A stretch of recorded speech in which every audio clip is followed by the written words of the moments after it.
Hey, welcome to Open Hand Farm. My name is Penny, and my husband and I live in a 114-year-old dairy barn that has been transformed into a home. We did not do that. Someone else did, and we bought from them. But we have done a few little tweaks here and there, and today I want to share one of those with you. We have a room in the middle of our basement. It's the only room that doesn't have windows and actually has 4 walls and doors so you can kind of seal it off. So we call that our bunker. When my son and his wife and 3 children were living here, they used that space down there as their living space. Well, they have moved out and on their own now. And we desperately miss the grandkids, but we're happy that they're closer to their church and their work and the other family members, and as well as my daughter-in-law's family. So we're happy for them. We decided to upgrade that room just a little bit. It's still not fancy by any means, but I don't do fancy. So I want to bring you along and show you how we upgraded the bunker in case we were to need to stay in there for some reason, or in case we had a family member that needed to come and stay for a few days as well. So let's go downstairs and see what we started from. 6 years ago when we moved in, this is what our basement looked like. This is the room at the bottom of the stairs where I have my apothecary, and that back wall is where we have our freezers, and you see the larder door there. It had drywall up, but it had not been mud and taped. And this big wall here is where my apothecary is right now. This is the bunker. It was just plain white inside. The floor in the basement is all brick, and that is where the cows were milked.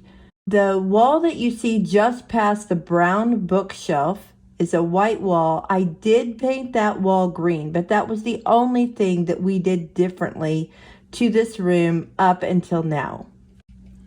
We have a geothermal heating and cooling system, and we had these really big pipes that just ran through this room up on the top of the wall. So the first thing that needed to be done was to cover up those pipes. So we didn't want to put some heavy wood up there, and we wanted to screw it in so that if we ever had to take it down, it would be an easy job. So Mark just put up some Luan, and when it was all covered, it just looked so much better. That made like the hugest difference in the room. Later, I just spackled and painted when the time came.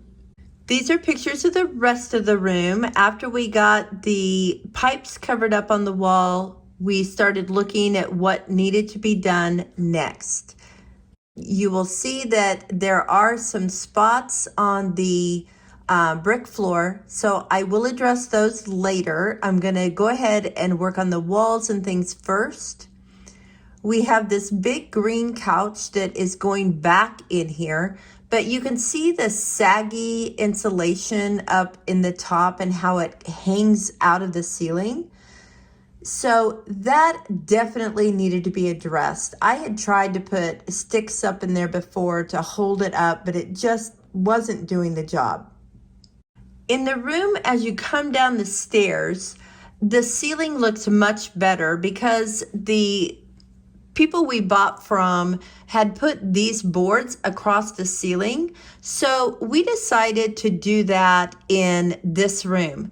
But I decided to paint them the color of the insulation, and the board is a little bit bigger, and we're actually going to put them a little bit closer. Unfortunately, we could not afford to just put in a new ceiling. Another situation with the ceiling is this silver insulation that is wrapped around the air ducts, and it kind of insulates them, and it is silver and an eyesore when you walk in the room. So I decided to blend it in with the ceiling as well. So I used the same paint and I painted it. Now, is it ideal to paint over duct tape? No, it's not. But it's more ideal than having a silver part of your ceiling staring you in the face.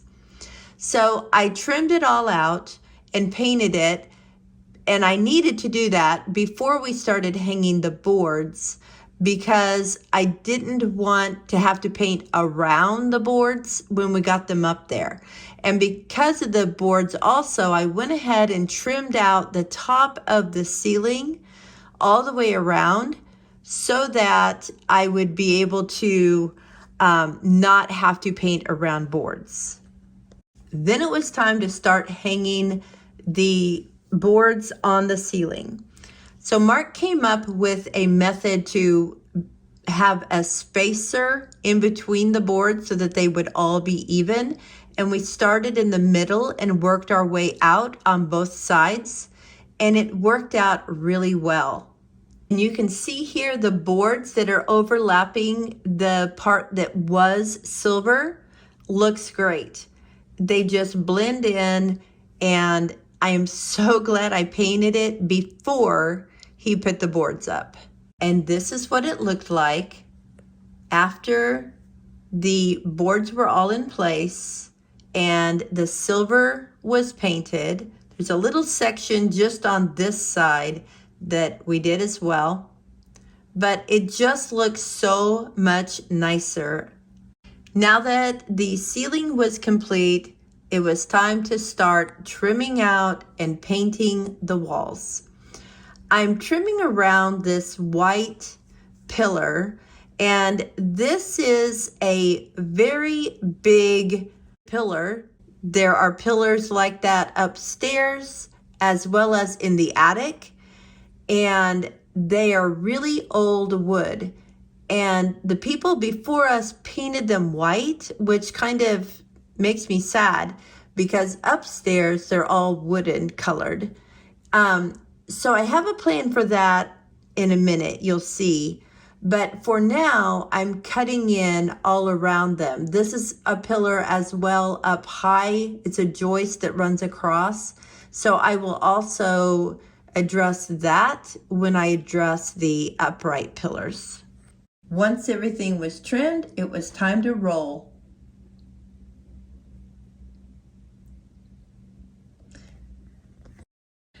Now that the painting was all done, it was time to address this pillar. So this is what it looks like after I tried the technique that I like. Let me tell you what I did. I went ahead and trimmed it all in using a smaller brush. And then I used a bigger brush and just stippled it all in.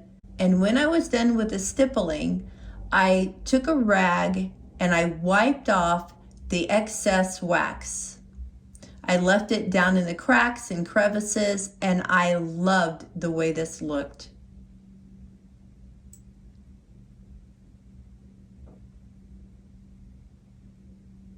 I decided to do it on the door frames as well. It did not accept the wax as well as the pillars did, but I still like the way it looked. It's very uneven in its coloring, but it's very rustic looking, and I like that look.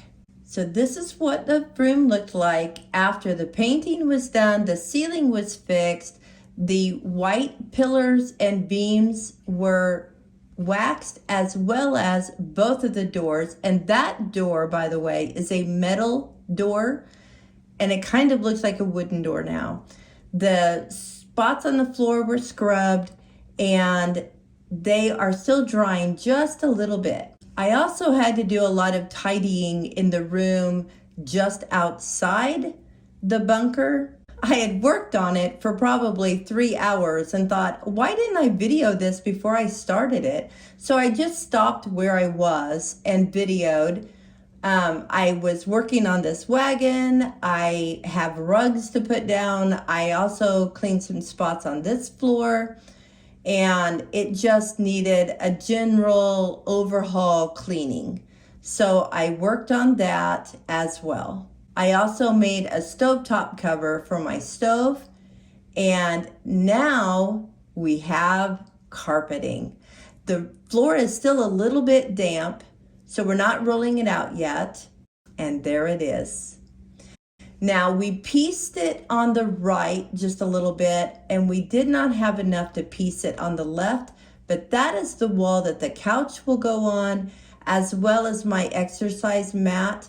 So that is not going to be very noticeable that there are bricks still there. You guys, I love this. I'm so excited. And here is the completed room before you go into the bunker.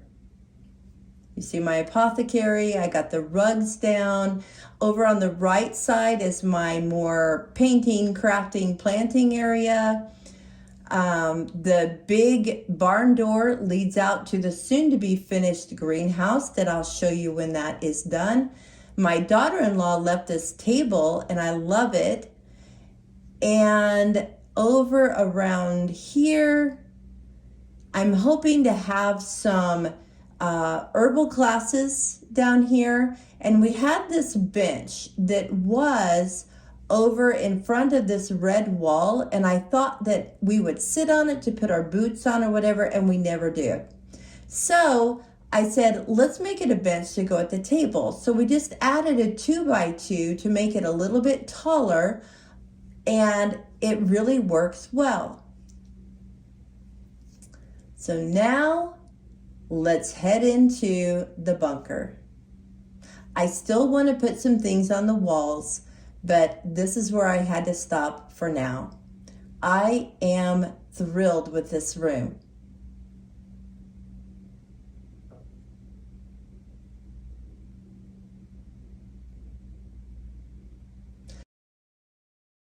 Here is my exercise corner, which I'm thrilled with. The TV is in this room instead of upstairs. So if we want to watch TV, it has to be intentional. We have a queen size bed in our attic that we're going to bring down, but I used this blow up queen just to make sure there was going to be room where I wanted it.